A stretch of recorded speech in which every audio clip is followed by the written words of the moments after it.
Pinarangalan ng Department of Interior and Local Government DILG ang 508 na mga barangay sa Region 1 matapos silang matagumpay na makapasa sa Seal of Good Local Governance for Barangay. Mula sa kabuang 3,267 barangay sa Ilocos Region, 508 ang nakatugon sa tatlong pangunahing aspeto ng mabuting pamamahala at isa sa tatlong mahalagang aspeto na itinakda ng DILG Bureau of Local Government Supervision. Kabilang sa mga awardee ang 75 barangay na mula sa Ilocos Norte, 191 na mula sa Ilocos Sur, 119 na mula sa La Union at 123 naman na mula sa Pangasinan. Dahil dito, naitala ng Region 1 ang pinakamataas na bilang ng mga pumasa sa buong bansa. Nakapagtala rin ng rehiyon ang ikalawang pinakamataas na passing rate na nasa 15.55%, halos doble ng pambansang passing rate na nasa 7.82%.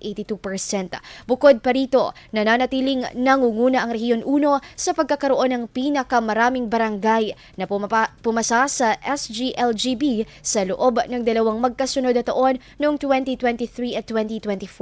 Ang SGLGB ay isa pong sistema ng pagtatasa at pagkilala sa mga barangay na may natatanging pagganap sa iba't ibang larangan ng pamamahala.